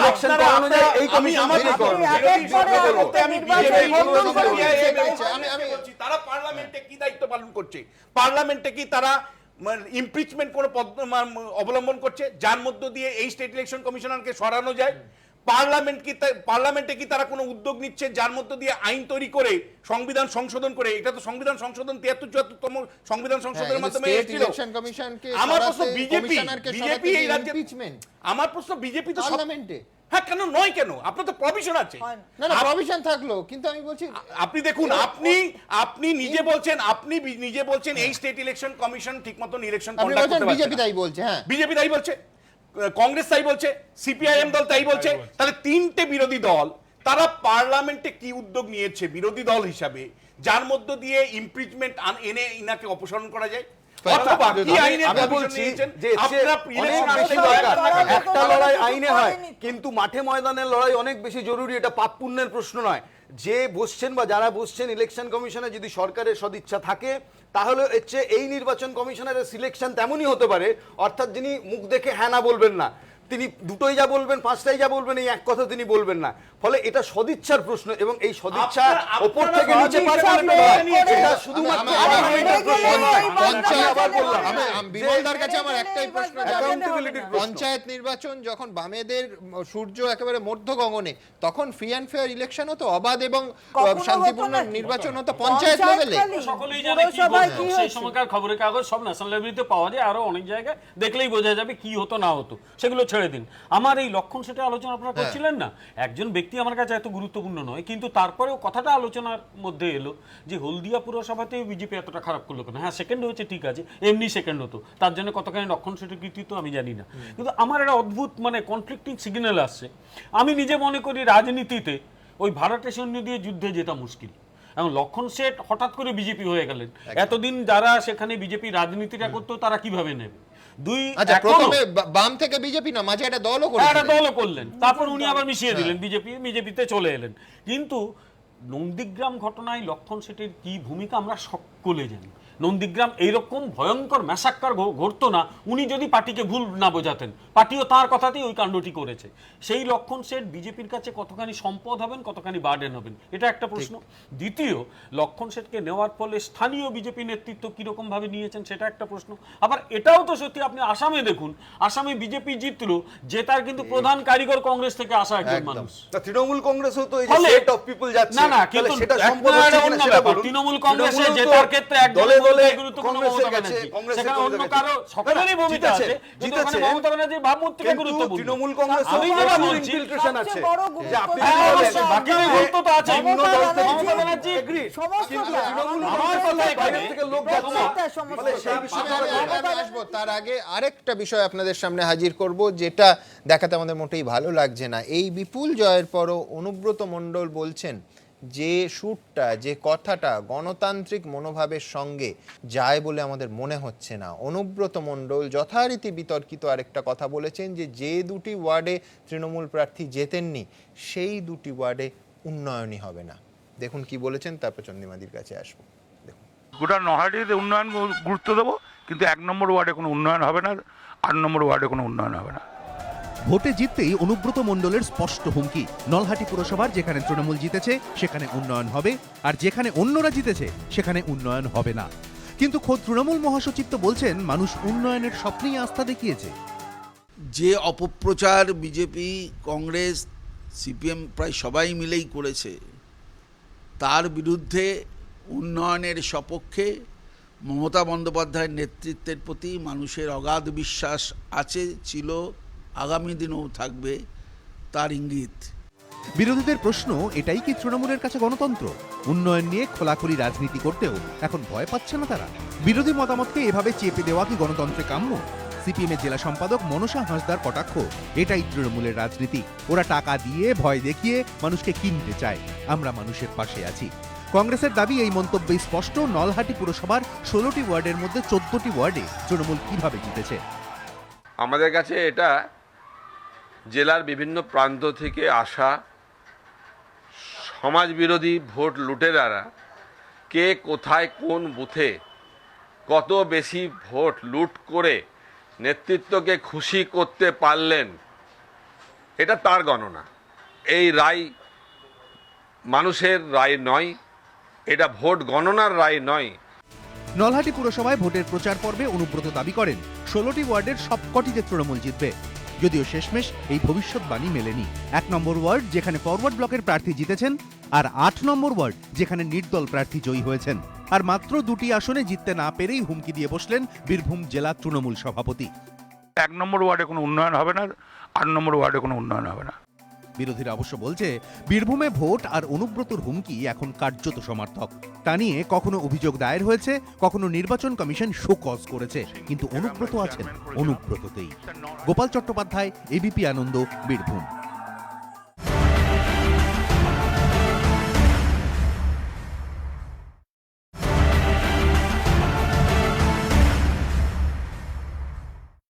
চন্দ্রিমাদি, গণতন্ত্রে বিরোধীরা জিতলে সেখানে উন্নয়ন হবে না, মানে আমি বলছি গণতন্ত্রটাই থাকবে না, এইটা আমার মনে হয় পদাধিকারীর স্পিরিট। যে কথাগুলো বললেন সেটা হচ্ছে যে এখানে উন্নয়ন হবে না, অর্থাৎ এখানে যে করছে তার দ্বারা উন্নয়ন সম্ভব না। এইভাবে বলে আমি বলছি যদি ওই 1 আর 8 উন্নয়ন করেন তাহলে ওই দুটো তৃণমূলের আসতে পারে। কি বলুন, কাউন্সিলরের তো নিজে সেখানকার যেটা করবে, কাউন্সিলর আর এমএলএ তার পাওয়ারের মধ্যে অনেক তফাৎ আছে। আমি বলছি এমএলএ আছেন, এমপি আছেন, রাজ্য সরকার আছেন, সব তৃণমূলে। না না, সেটা নয়। ওই কাউন্সিলরের তো নিজে সে হচ্ছে সেখানে ইন্ডিপেন্ডেন্ট ডিসিশন নেওয়ার মালিক। এমএলএ এমপির সেটা থাকে না, কাউন্সিলর তার নিজস্ব। আমি বলছি সেইটা ধরে নেওয়া তো ঠিক নয়। জয়ের দিনে না না, জয়ের দিনে না, সেই ভাবে বলেছেন, কিন্তু আপনি দেখেছেন না না বিভাজনের কোনো না না বিভাজনের প্রশ্ন নেই। আপনি রাজ্যে একটা প্রথমশালী নেতা বলছে বিভাজনের কথা, আর আপনারা কেন্দ্রে গিয়ে আপনি গণতন্ত্রের কথা বলছেন, আমাকে সাপোর্ট করছেন আবার নাকি? আপনি নিন্দা করবেন, আপনার মত নেতার নেতৃত্বে আমি চাইবো যে এটা নিন্দা করবেন। আবার বলুন, বলছি আমি উনি বলতে চেয়েছেন যেটা আমি বললাম, ওনার স্বভাব সিদ্ধ অগণতান্ত্রিক কথা, এটাকে কোনো ব্যাখ্যা হয় নাকি? কিন্তু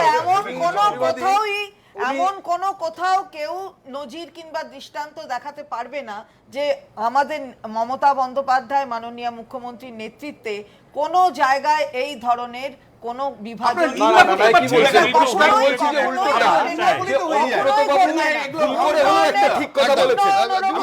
শিলিগুড়ি পৌরসভা, আপনি ভাবুন একটা পৌরসভা, অশোক ভট্টাচার্য মেয়র, আপনি কোন পদ্ধতি, যেহেতু বিরোধীরা চলছে all types of non cooperation, সেটা শিলিগুড়ি পৌরসভা বলছি যে অনুব্রত বাবু যেটা বলেছেন সেটা ভুল করে ঠিক কথা বলেছেন। উনি যেটা ইঙ্গিত দিয়েছেন, যদি উন্নয়নে শরিক হতে হয় তাহলে দলটা পাতলে ফেলুন, যে দলের হয়ে জিতেছেন যে দলের হয়ে জিতেছেন দলটা পাল্টে ফেলুন, আমার কাছে চলে আসুন, এই ইঙ্গিতটা দিয়েছেন।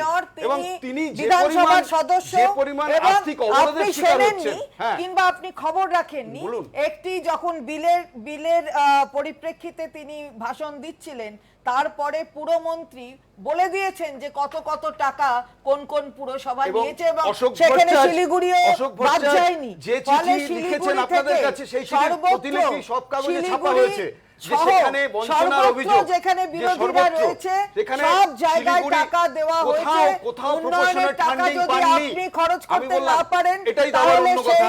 যে আমি বলছি প্রপোর্শনাল ফান্ডিং কোনোদিন অশোক ভট্টাচার্য পাননি, এমনকি যখন দেখা করতে এসেছেন বিধানসভায় অথবা পৌরমন্ত্রীর কাছে কোনো পর্যন্ত পাননি। আমি বলছি এটা হাতে গরম উদাহরণ, যেখানে বিরোধীরা কোনো টাকা পায়নি। উন্নয়নের কথা বলছি, উন্নয়নের মানে কি এই যত সেন্ট্রাল প্রজেক্ট আছে তার স্টিকারটা সরিয়ে রাজ্যের স্টিকার লাগাও। 97টা প্রজেক্ট চলছে, সবকটাতেই রাজ্যের বলে ক্লেম করা হচ্ছে, 1 নম্বর।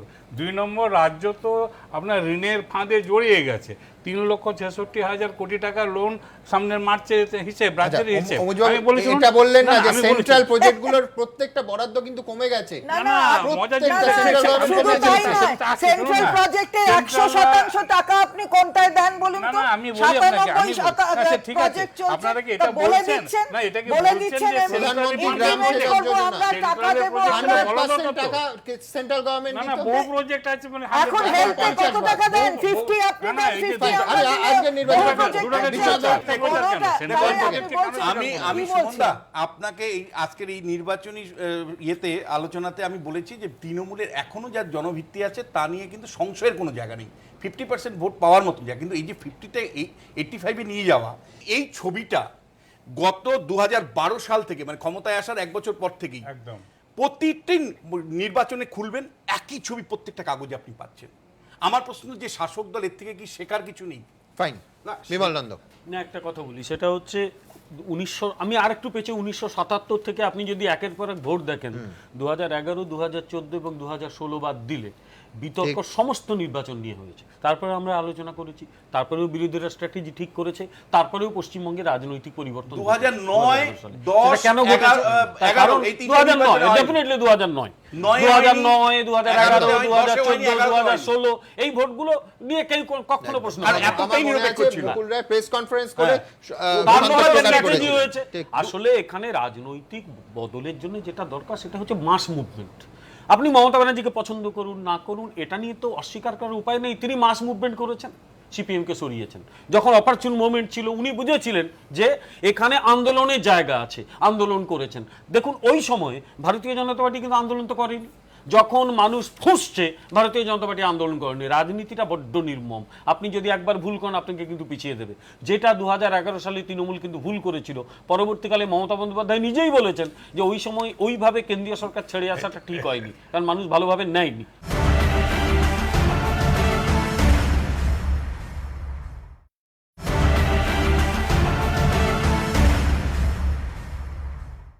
রাজনীতিটা বড্ড নির্মম, আপনি যদি একবার ভুল করেন আপনাকে কিন্তু পিছিয়ে দেবে। যেটা 2011 সালে তৃণমূল কিন্তু ভুল করেছিল, পরবর্তীকালে মমতা বন্দ্যোপাধ্যায় নিজেই বলেছেন যে ওই সময় ওইভাবে কেন্দ্রীয় সরকার ছেড়ে আসাটা ঠিক হয়নি, কারণ মানুষ ভালোভাবে নেয়নি। ওটা উনি নিজেই সঙ্গে ছিল, বিজেপি আমরা সঙ্গেই থাকুন। কোন কালে মাস মুভমেন্টের সময় কোন কালে বিজেপি তখন ছিল? না না আমি সেটা বলিনি, না না আপনি বলছেন না, আমি যেটা বলছি সিঙ্গুরের কাছে বিজেপি তখন না না না অনুযায়ী 2007, 2008 সালে গোটা পশ্চিম বাংলা যখন এই জমি অধিগ্রহণের জন্য ফুঁসছে, বিজেপিরও উচিত ছিল আন্দোলন করে, বিজেপি কিন্তু করেনি। না না বিজেপির অস্তিত্ব ছিল না, কে বলতো 10টা লোককে নিয়ে আন্দোলন? আচ্ছা বলুন তো, এখানে একটা কথা বলি অম্বুজ বাবু, শূন্য থেকে শুরু করা তো রাজনৈতিক দলের কাজ। তৃণমূল কংগ্রেস একবার একটা হয়ে গেছিল, কি পিছিয়ে চলে গেছিল, লড়াই করেছে। আপনি যদি একবার চান্স মিস করেন আপনাকে বাস ধরতে অনেকক্ষণ দাঁড়িয়ে থাকতে হবে। নির্বাচনের ফলাফলের শেষে বাসটাকে ধরবে। লোকের প্রশ্ন কিন্তু যে পঞ্চায়েত নির্বাচনেও কে বাস মিস করবে, কে বাস ধরবে। আজকের এই 7টা পুরসভার ছোট নির্বাচনে তার একটা ইঙ্গিত কি পাওয়া সম্ভব জানি না, উত্তর খুঁজলাম।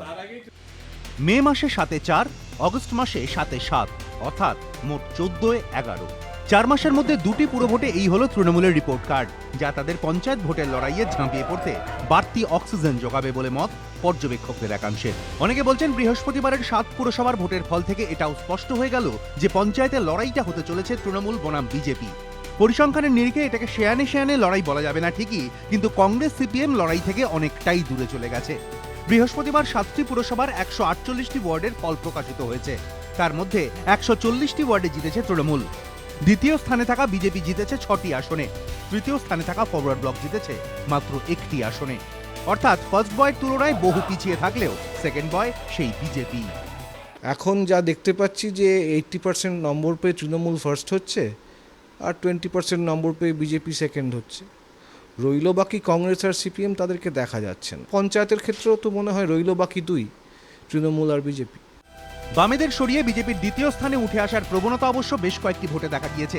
গত বছর দক্ষিণ কাঁথির উপনির্বাচনে প্রায় 22% ভোট বাড়িয়ে দ্বিতীয় স্থানে উঠে আসে বিজেপি, দ্বিতীয় থেকে তৃতীয় স্থানে চলে যায় বামেরা। কোচবিহার লোকসভা উপনির্বাচনেও প্রায় 12% ভোট বাড়িয়ে বামেদের পেছনে ফেলে দ্বিতীয় স্থান দখল করে বিজেপি। এই প্রবণতা তারা ধরে রাখলো এবারের 7টি পুরসভার ভোটেও, যদিও তৃণমূল এতে গুরুত্ব দিতে নারাজ। তাদের বক্তব্য 140 আর 6 এই ব্যবধানেই ছবিটা স্পষ্ট। যে ফার্স্ট হয়েছে সে পেয়েছে 96, আর যে সেকেন্ড হয়েছে সে পেয়েছে 10, তাতে সেকেন্ড বলার কোনো অর্থ আছে? এটা কোনো শক্তিই নয়। পাল্টা হুঁশিয়ারি দিয়েছে বিজেপিও। পঞ্চায়েতে টের পাবে টিএমসি যে বিজেপি কতটা লড়াই দিতে পারে। পর্যবেক্ষকদের একাংশের মতে এবার পঞ্চায়েত ভোট যত এগোবে লড়াইয়ের আঁচও ততই চড়বে। আশাবুল হোসেন ও কৃষ্ণেন্দু অধিকারী, এবিপি আনন্দ।